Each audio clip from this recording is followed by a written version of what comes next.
بسم اللہ الرحمن الرحیم الصلاة والسلام علیک یا سیدی یا رسول اللہ وعلی آلک و اصحابک رحمۃ للعالمین۔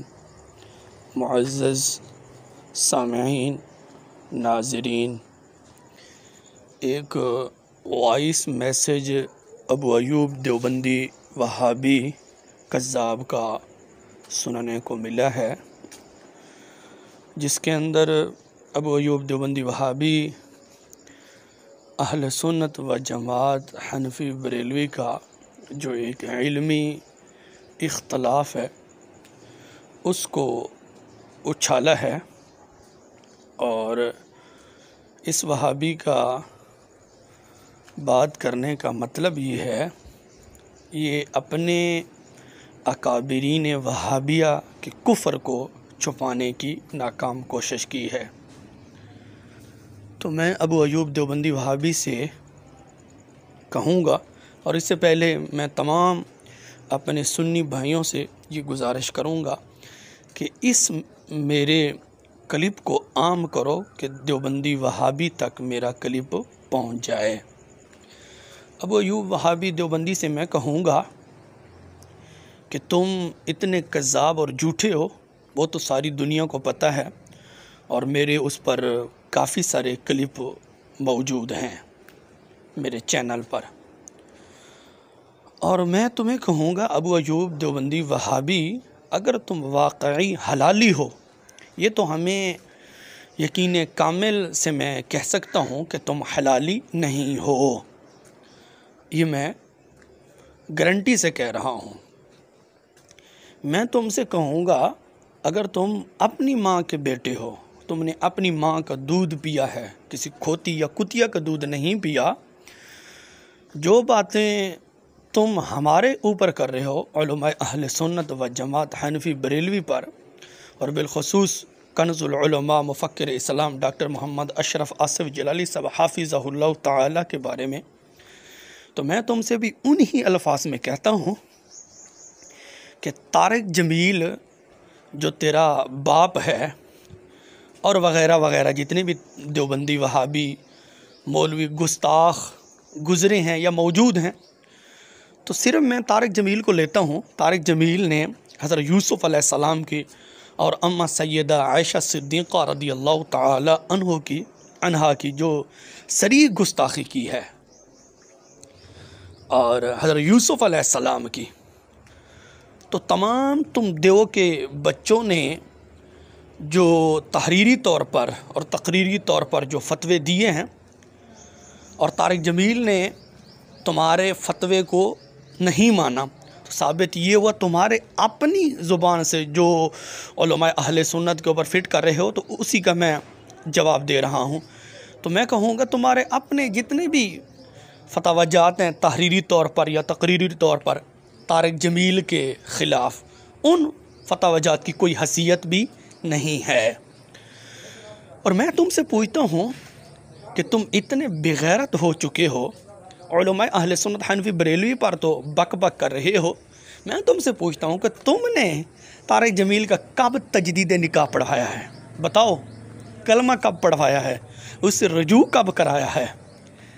نمبر 2، تم نے الیاس گھمن سے کب رجوع کروایا ہے؟ جبکہ وہ مجلس سے ذکر کرواتا ہے لاؤڈ اسپیکر پر، ایک آواز میں تداعی کے ساتھ باقاعدہ اشتہار چھپوائے جاتے ہیں، لوگوں کو دعوتیں دی جاتی ہیں، اور ایک آواز میں کرتا ہے۔ عزیز الرحمن ہزاروی دیوبندی جو مر کر مٹی ہو گیا، عبدالواحد قریشی وہابی وہ بھی اب کرواتا ہے، الیاس گھمن وغیرہ وغیرہ، یہ تمام کراتے ہیں مجلس ذکر، اور باقی جتنے بھی ہیں عبدالرحیم چاریاری وغیرہ وغیرہ، تحفظ عقائد اہل سنت کے اندر، اور علماء دیوبند کے خلاف سازشیں کتاب کا اسی طرح نام ہے غالباً۔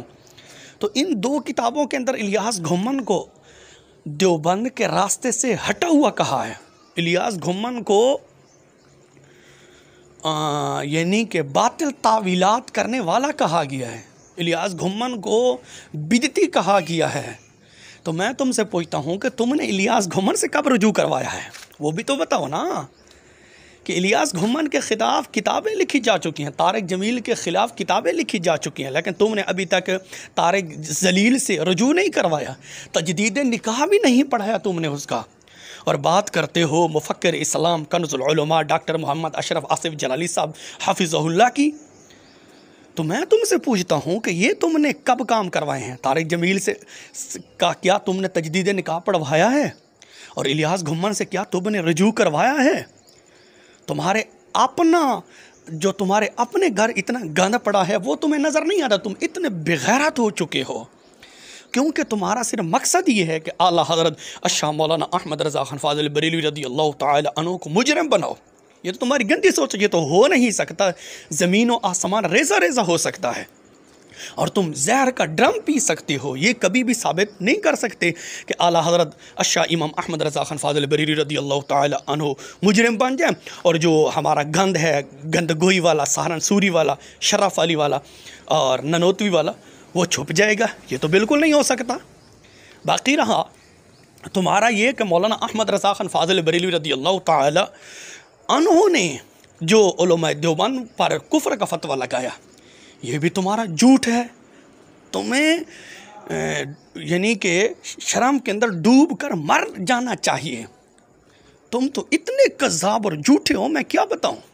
وہ دن تمہیں بھول گیا ہے کہ 22 اپریل 9 مہینہ 2016 جامعہ تعلیم القرآن ظفر آباد ضلع ڈیرہ اسماعیل خان کے اندر جب تیرے آمنے سامنے میں ہوا تھا، اور تم کذاب نے اتنے بڑے جھوٹ بولے تھے کہ تم نے انوار الباری شرح بخاری کا انکار کر دیا تھا۔ جھوٹے، شرم بھی نہیں آتی تمہیں۔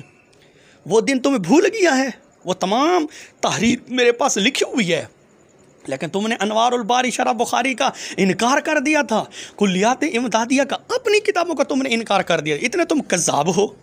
باقی بھی متعدد میں نے تمہارے جھوٹ پکڑے ہوئے ہیں، تم تو اتنے جھوٹ بولتے ہو، عوام کو دھوکہ دیتے ہو، یہ تو بالکل نہیں ہو سکتا۔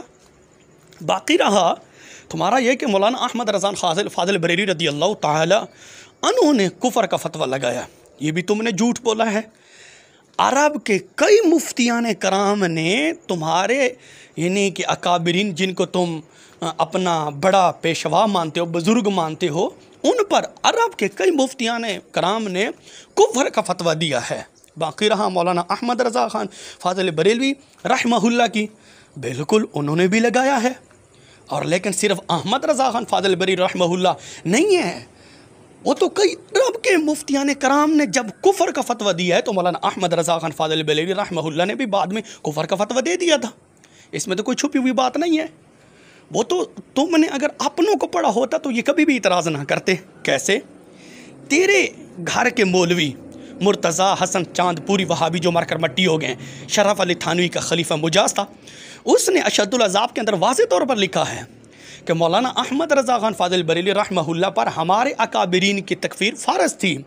اگر مولانا احمد رضا خان فاضل بریلوی رحمہ اللہ علماء دیوبند کو کافر نہ کہتا تو خود کافر ہو جاتا، کیونکہ مولانا احمد رضا پر دیوبند کی تکفیر لازم تھی، یعنی کہ شرف اللہ کی، گندگوئی کی، سہارنسوری کی اور ننوتوی کی، ان کی تکفیر کیا تھی؟ فرض تھی۔ کون کہہ رہا ہے؟ مرتضیٰ حسن چاند پوری۔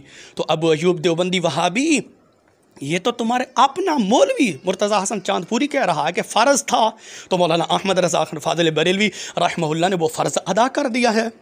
تو یہ اس وائس میسیج کا جواب ہے۔